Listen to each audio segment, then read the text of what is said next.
We're back. Thank you for joining us. My name is Kwame Norval, host of Raise Fist Media, and things are a little bit different, as you may or may not have noticed. We're here on our new home, the Radical Democracy Network. And I am joined today by my longtime friend, longtime host, Kamali Rose, and we're gonna get into things.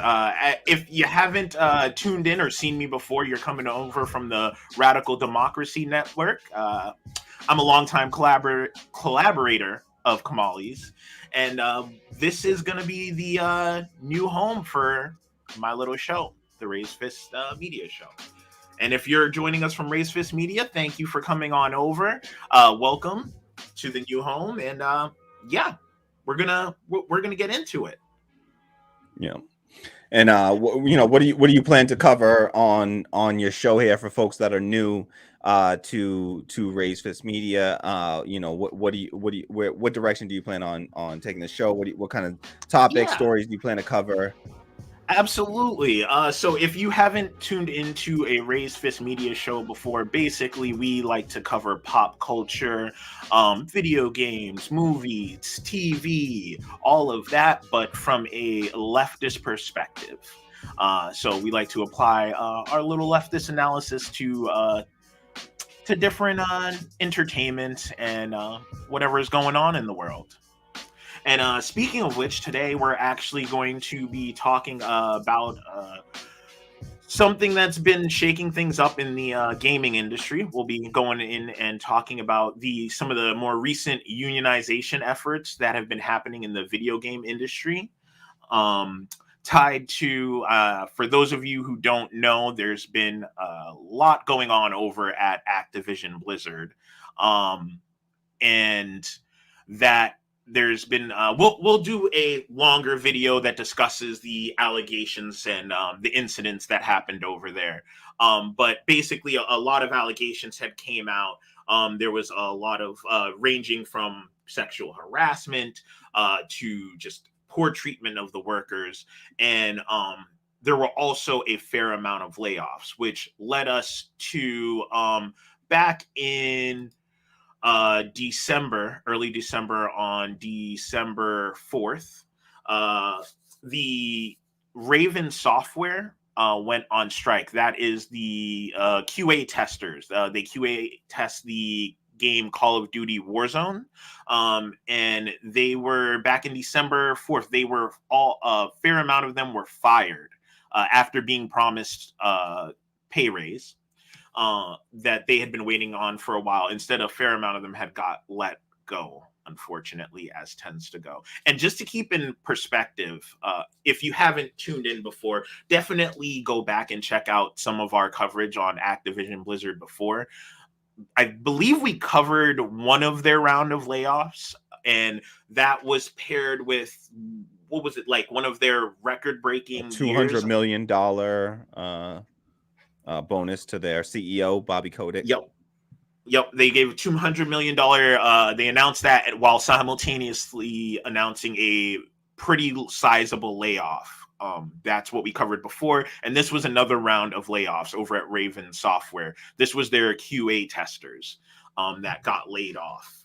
And that will take us from that back in early December to... sorry, bear with me. This is our first time in a little bit, so I'm getting this pulled up here. They've been, ever since then, they've gone on strike, and they've been striking for, I believe, about 7 to 8 weeks is what it said. Last I heard, and Activision did eventually respond, but this strike had came from that happening with the round of layoffs, which have now brought us to today, where it has now come out that they're actually have put forth a union. They're unionizing over there. Sorry, I should have had that one queued and ready to go. No worries. And bear with us. It If still y'all saw the original stream coming back, early this week, there were some technical difficulties going on. As we get things up and running and back in action here, I think you'll see that we got a lot better. Have gotten over a lot of those technical difficulties, but expect some bumps along the way. We're not perfect. We're far from it. You can see us both, so that's a plus. Yeah. So Raven Software has formally organized a union over at Activision Blizzard. This is the first union in North America at a larger corporation. This is, I believe, the second At a video game. video game a video game union. And this is the second one to come about. And again, this is after weeks and weeks of striking over there. Unfortunately, as we all may have seen earlier this week, if you don't follow video gaming, Microsoft has put in a bid to purchase and acquire Activision Blizzard. And I feel like that has kind of led to a little bit of this strike just kind of not being talked about. The allegations, I felt like, were covered pretty extensively when they broke a while back. And then the layoffs came, and then we heard about this, that they were striking, and I just really didn't hear much at all. I don't know. I know that I've been sending this info to you, Kahmali. I know that you probably, I'm assuming, didn't hear much about this at all. Yeah, no, of course. Labor. I didn't know about the first North American union formed in the gaming industry, and then this one of course has been much quieter than the news. You see a lot more stories running of here's this big behemoth Microsoft who owns GitHub. They own the Xbox system, and then of course have a large have absorbed up a lot of game development companies along the way.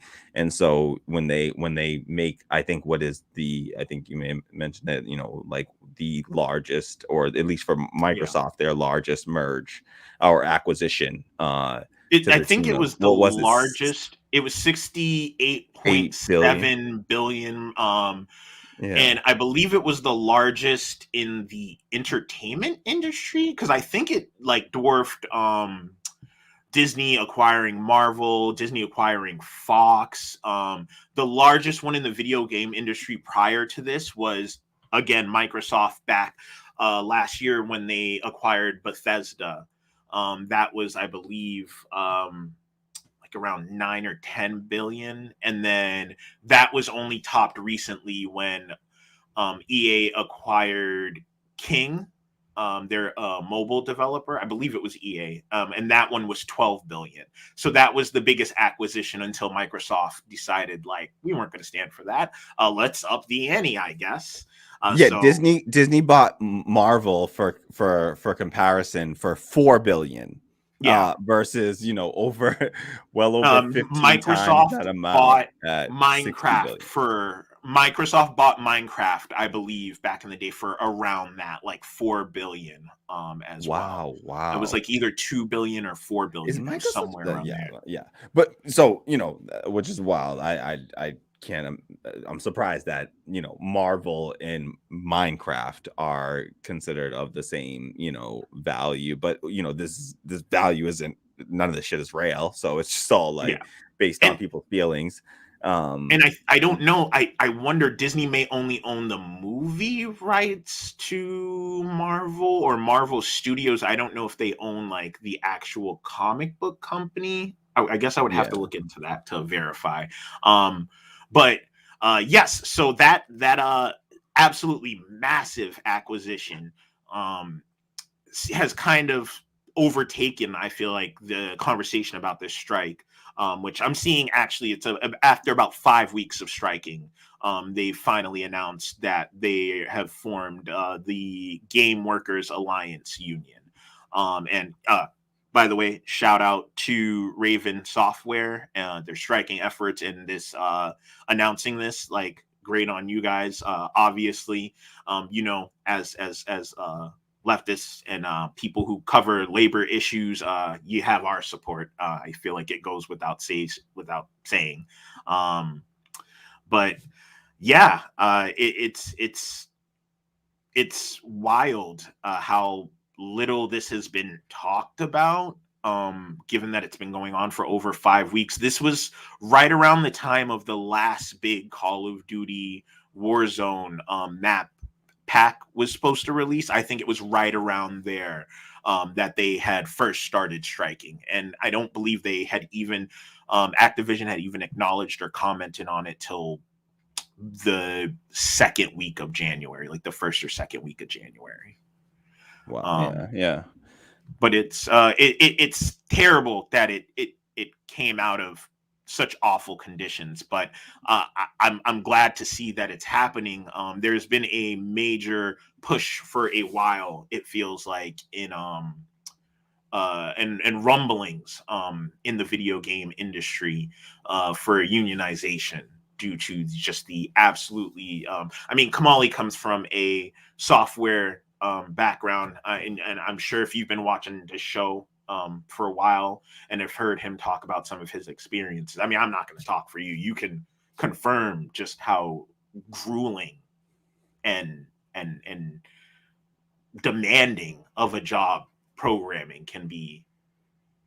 Absolutely. And the not to put us on any sort of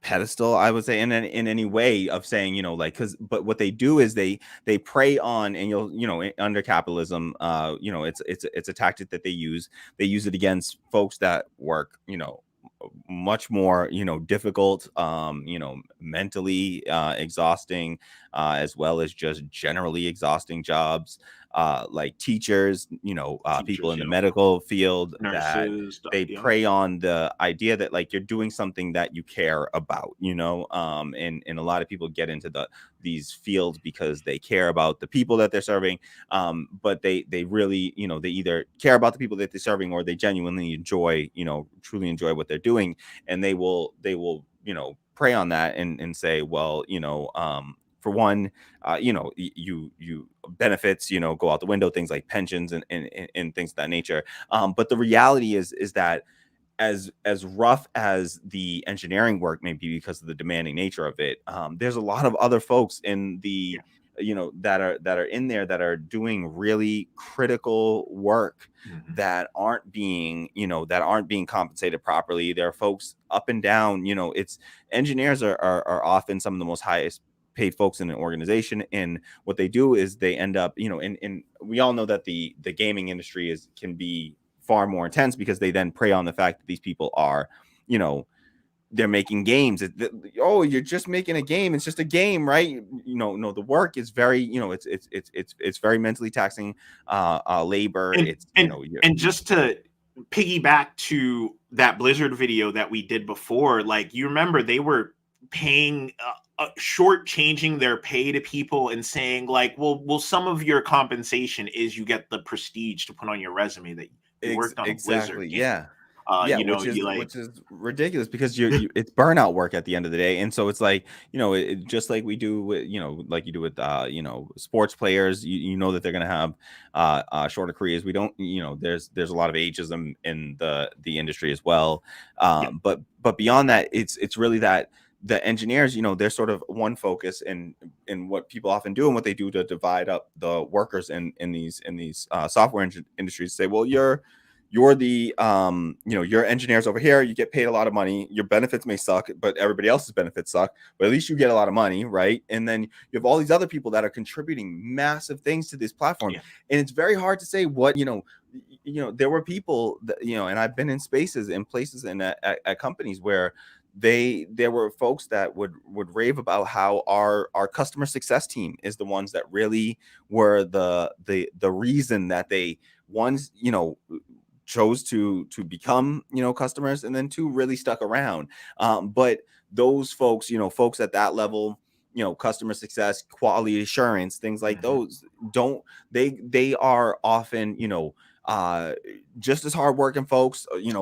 if not much more, and also in doing work that can, for especially for folks in customer service work, or front facing roles, or even these QA developers. It can be also very demanding hours, very low pay, really, because they're saying, oh, you're just playing a video game, when work is work. Work is work. Yeah. It's something that you need done, and it brings a lot of value to a company to make sure. We all know, you buy a buggy game, look what happened to Yo, Cyberpunk. We covered that Cyberpunk. story. I was just Um about to say QA is yeah, super important. yeah, Cyberpunk, and look at the hit and the damage it did to their stock.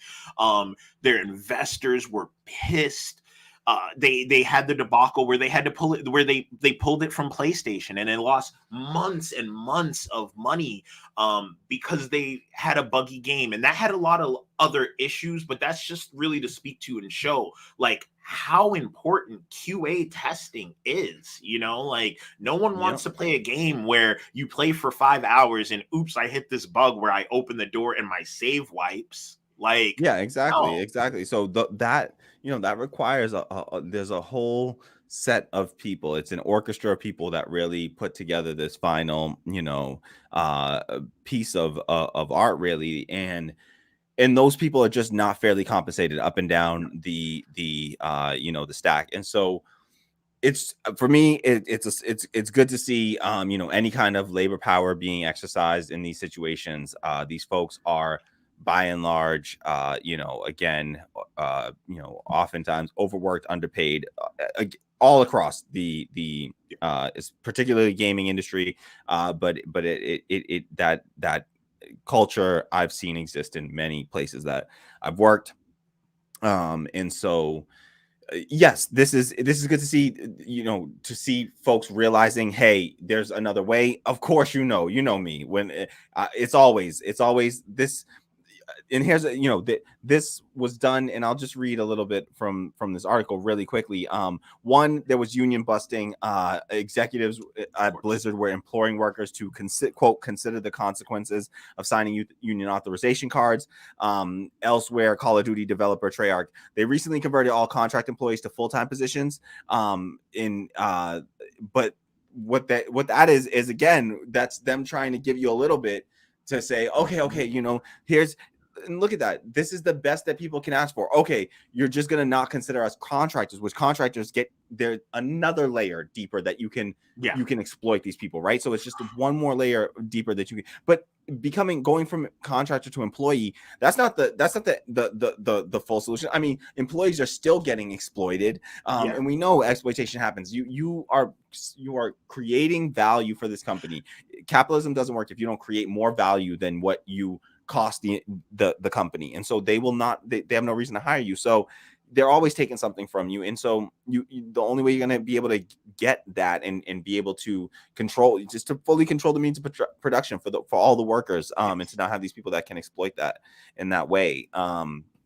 And they also threatened, they said they put out a statement saying Activision Blizzard is carefully reviewing the request for voluntary recognition from the CWA, that's the union, which seeks to organize around 36 of the company's nearly 10,000 employees.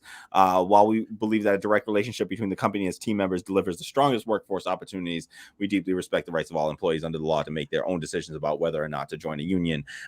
Notice that they threw in that 36 of the company's nearly 10,000 employees, though. Sounds like a challenge to me. Yeah, absolutely. I mean, it is freaking shameful, and this is this is one of those things where it's like, I hope they don't let their foot off of the gas, because I know in the Fallout, and we'll cover it a little bit deeper when we do our Activision Blizzard allegations video, and we cover the buyout a little bit more. But I know I have heard that a lot of the team is optimistic about Microsoft getting purchasing them, and Bobby Kotick is for all intents and purposes, it sounds like he's getting the boot once that deal closes in I think they were projected around June 2023. And my only hope is that, like as you said, they give you something, things get better, and all of a sudden, it's a little less pressing, a little bit less likely to be supported, or people are like, oh, this is better, But I hope they don't stop pushing to unionize. I hope they don't stop pushing because they see a light at the end of the tunnel. Sadly, I think that I honestly believe that. I've just from my experience and from just a reading of history, really, it just, to me, it always seems like, while I commend union efforts, I think it's great, good. It's a step better. It's one step further than the and I don't even want to say further, because that sounds like it's just a linear path and like there's no way that we're going to get setbacks. But the union movement in the United States at one point was at 33%. Now it's at less than 10%.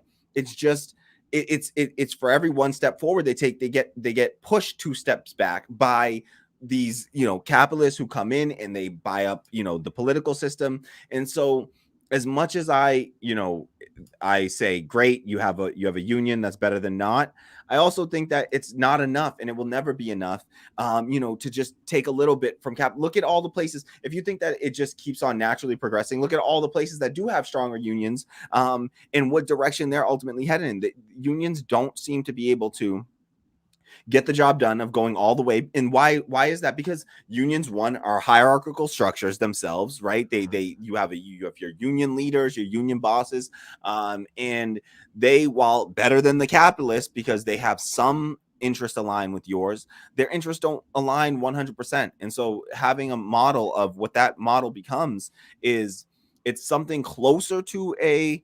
majoritarian democracy, because there are things that you can vote on as a union. Like, you get to vote whether or not you're going to go on strike as a union, right? But those votes are often done with all the pressure of the capitalist bosses at your at your throat. And so you're being coerced in that way, even it's self coercion at that point, because of propaganda that they put out against you. And oh, you don't want to do this, you don't want to go on strike, it's gonna put you out of a regular paycheck and all that sort of stuff. And so and all you're ever doing with these strikes is asking for slightly better, slightly kinder capitalism.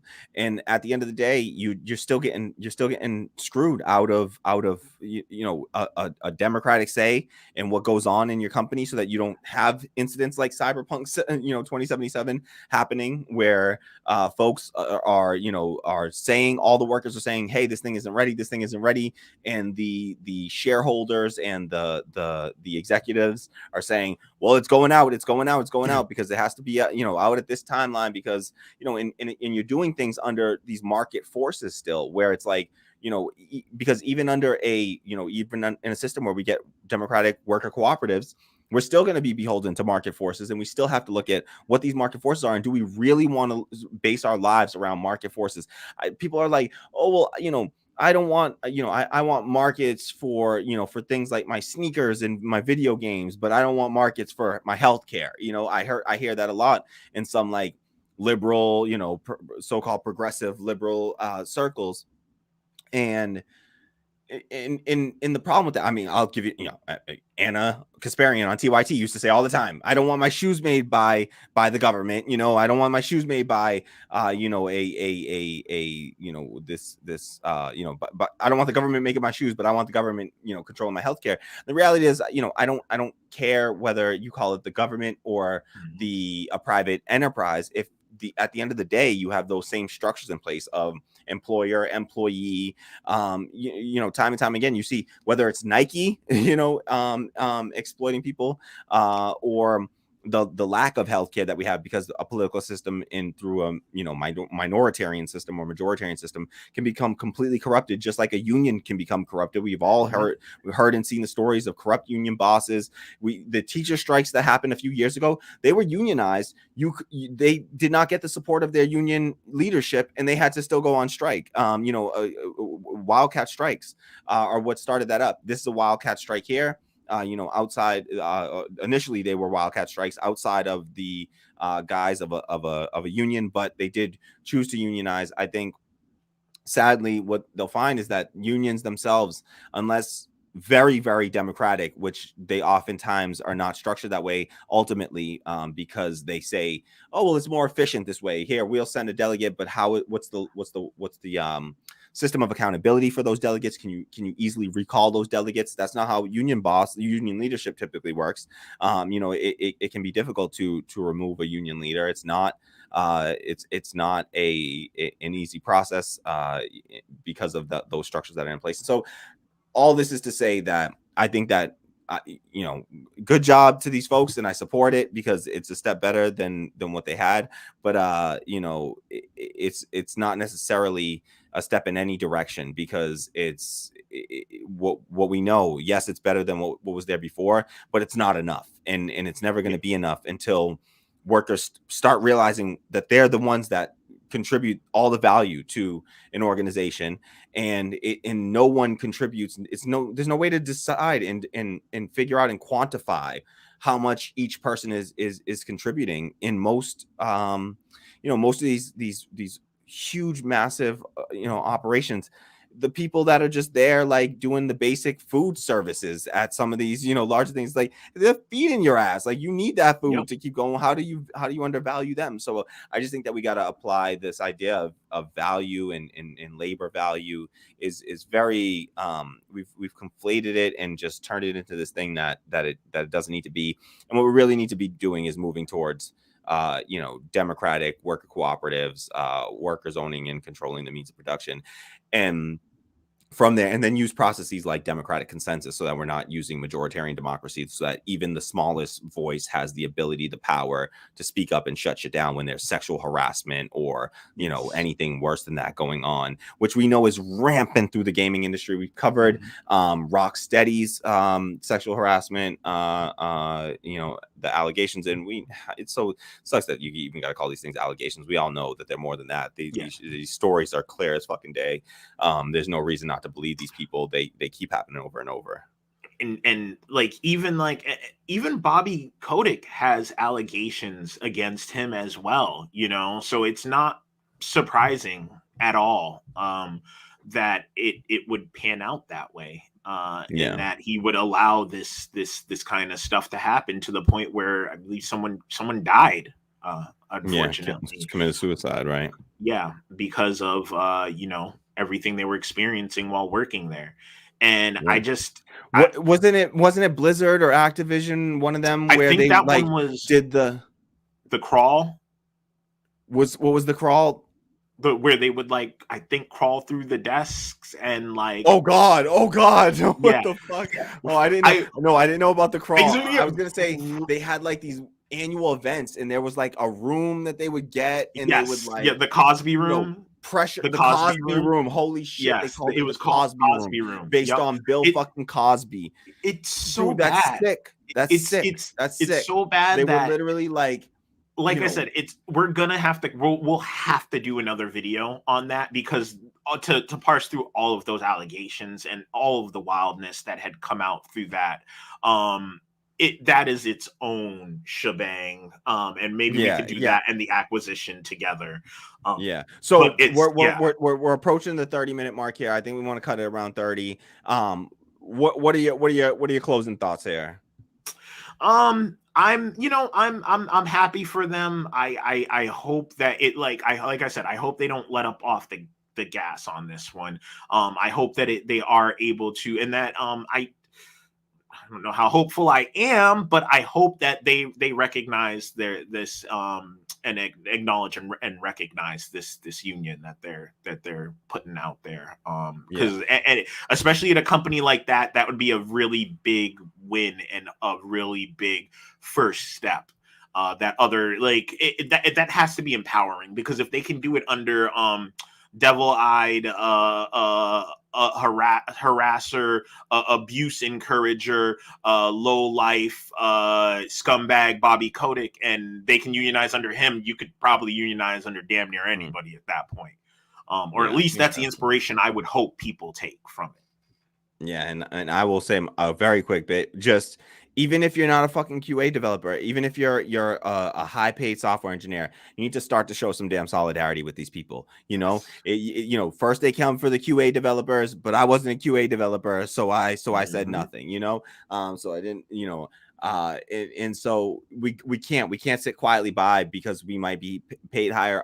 The benefits aren't there. The pensions aren't there. Yes, maybe you got a little bit of higher pay right now, but you really got to ask yourself, why is that? And we can't let that split us up. The doctors in Canada, they didn't accept pay raises because the nurses weren't getting them. We got to start to put our money where our mouth is as software engineers, and to not let these people down, to show some solidarity, to stand in support with them, so that they don't. It's not 36 employees out of 10,000. There's no reason that shouldn't be 10,000 out of 10,000 employees. Y'all should all stand up when. And as Martin Luther King said, we just passed Martin Luther King Day. A lot of y'all want to use, liberals want to use him, in some whitewash way. He said, an injustice anywhere is an injustice everywhere. And I would say that up and down the any company, departments, in roles there, positions. So yes, stand in solidarity. Stop letting these low paid workers have to be the ones on the front lines making the taking all the risk and making everyone's lives better in the process. We all need to stand together in this. So I think Kwame and I are going to be, Kwame's going to be doing a show on the network where he's covering, like he said, pop culture, media, gaming, film, unpacking media in general from in pop culture from a left-wing perspective. We'll be collaborating together and hopefully getting some guests on here from some of these unions and covering the labor, covering labor in issues inside of this this space as well, because it's a way of hopefully radicalizing some of these folks that are labor oriented folks that at least are aware of the power of their labor, are definitely people that I want to be in community with and talking to and supporting when I can, but just also trying to convince them that there's a better way, and it's a tougher way, it's a rockier road, but one road is leading off a cliff, and the other, at least, it's a long winding road, but it leads us, towards redemption and liberation. And so you got it. Sometimes it's the road longer traveled. So look forward to Kwame. Kwame will also be joining us on other shows we're going to be doing. We're going to try to come and set up a schedule and be a little bit more consistent about our content this time around. We're going to hopefully up our production value over time. You see Kwame with a nice little green screen going on in the background, nice little thing. And we'll be hooking up and really growing the network, getting some more folks on here, covering a whole, hopefully a whole host of topics, whatever interest them. And hopefully we bring all of these folks together from all different areas of interest and try to, all join together around the core issue of democracy, transparency, and really Black anarchism at the root. Just the rejection of all forms of hierarchy, power, domination, that is unaccountable power and domination over any individual, and trying to help folks understand why we need to move towards a better world without those forms of domination. And so, please tune in, look out for Kwame. We're going to, let us know what you think in the comments, of course, and look to see a lot more of Kwame on the network. And, we'll be announcing some more hosts for our shows. And we're also just looking for more folks that are, follow the Black anarchist tradition right now, and also for collaboration and coalition building with any anarchists of all shapes and forms, and folks that are truly socialist. What we're really looking for, we can broadly describe as revolutionary leftists, folks that are against authoritarianism on the left. Okay, I don't want, if you're about, hey, you're a leftist, but you're okay with capitalism, you're okay with you, and I don't, stop telling me that you're against the word capitalism. Start defining what capitalism means to you. If you're developing capitalist structures and upholding hierarchy and power over another person in your personal life, we want people that don't just talk the talk. We want people that walk the walk here. Absolutely. And practice what they preach. And Kwame's definitely that. I've known Kwame for a long time. We've been close friends for over, I think, 25 years now. About 25 years. We've been close personal friends. I've seen his political transformation, and he's been right there alongside me for all of mine. And so I can say it, even if Kwame doesn't walk around with the anarchist badge on, he's definitely doing all the work of dismantling those forms of patriarchy, misogyny, homophobia, transphobia in his everyday life, anti-blackness, and in fighting against capitalism. And so that's what we want to see, somebody that's real like that. So looking forward at the to end what of the day, they're all linked, so we can only destroy them by destroying them all.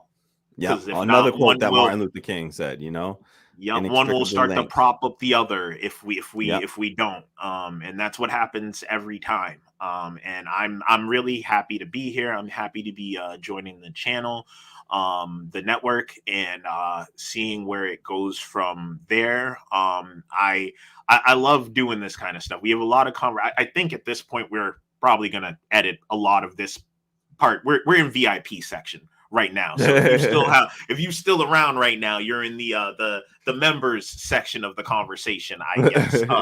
But I'm a big nerd. Anyone that knows me, I'm a super huge nerd. I eat, sleep, and breathe video games, movies. That's my thing. Music, rapper.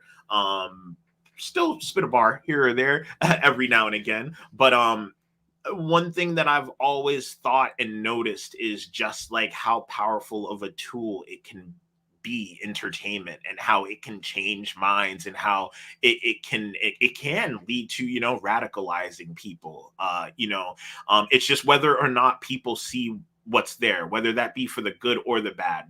Where we have some things that can be causing harm, seeded into the works that we don't know, and sometimes we do need to unpack that, or things that can be like a good entry into revolutionary thought processes and actions.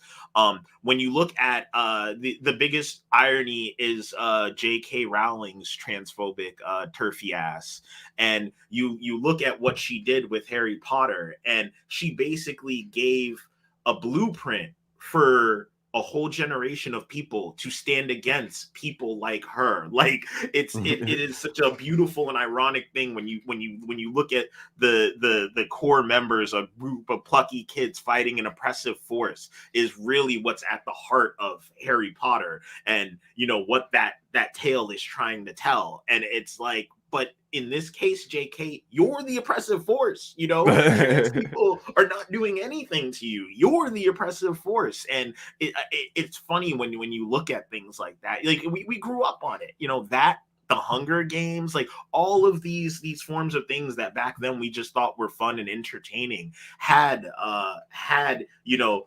anarchist themes, socialist themes of fighting oppression, a commentary on propaganda and anti-blackness, and all these things by way of metaphor. I mean, goddamn, the X-Men, Magneto, Professor Xavier, Martin Luther King, and Malcolm X. Like, come on, like it's like the mutant struggle is an analogy for the civil rights movement. Like, it's coded through all of our fucking pop culture. If you could see how I come alive when I talk about this stuff, and that is why I wanted to do this show. And that is what I hope to really bring to you when you're watching this. So, you know, when a really dope movie comes out and, you know, one of your friends is digging it and they're not quite as far on the political journey, maybe you share one of our videos, and maybe that some things start to tie together where they can connect a few dots and they're like, huh, you know what, this anarchism, no hierarchy thing kind of got something to it.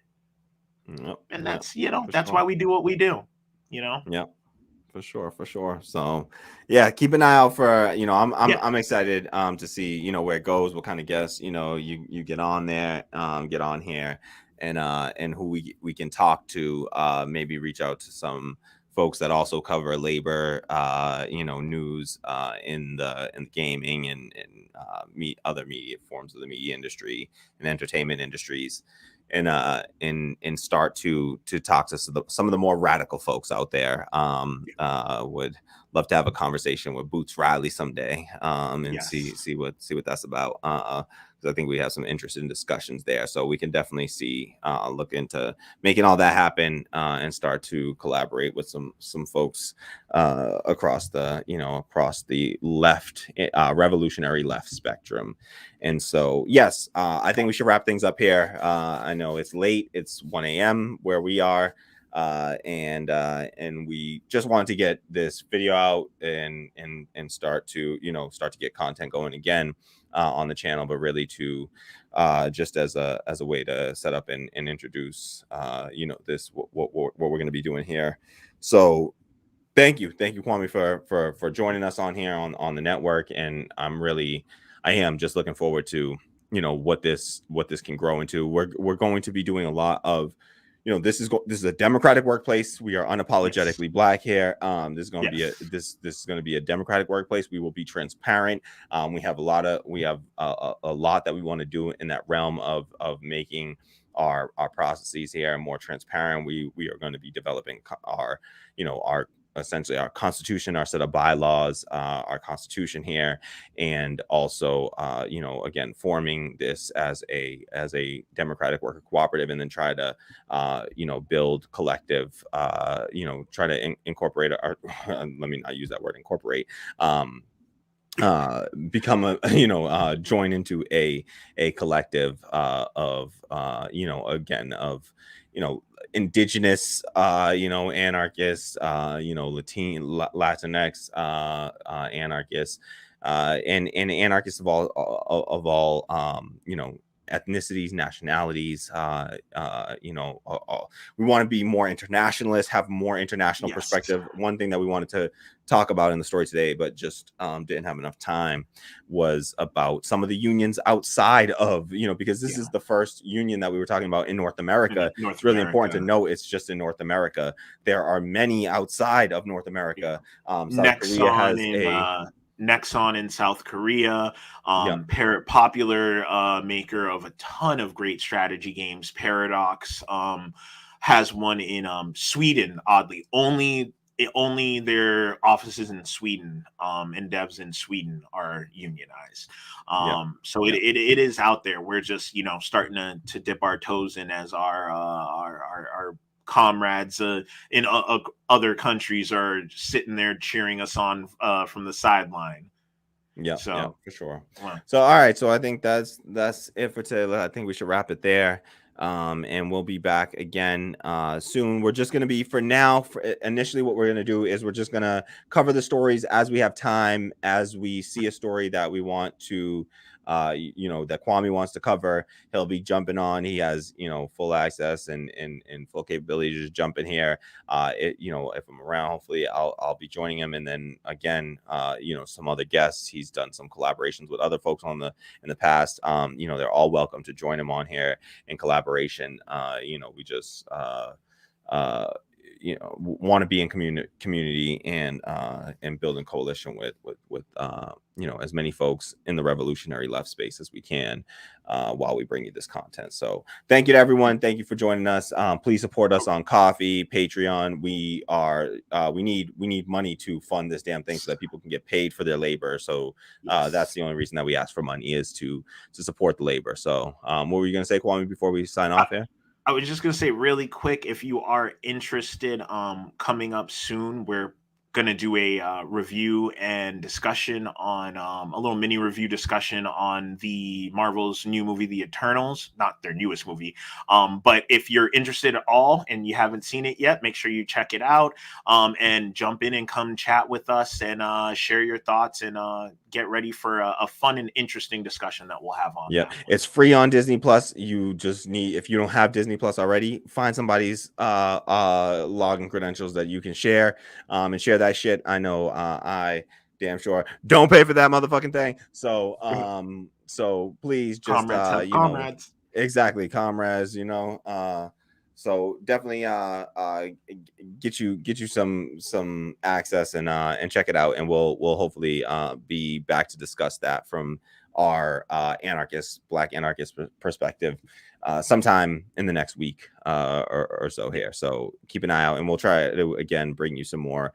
consistent content once we can get a schedule down. But Kwame's a still somewhat new father, and I'm a new puppy parent, so I also, that shit is demanding. All right, 8-week now fucking 12-week-old puppies are no joke. That's just still waking up twice a night to to get them, so yeah, so that's the life. All right, so bear with us. All right, we work full time. We just try to bring you this content when we got free time. So see you soon, folks. All right, ending it here.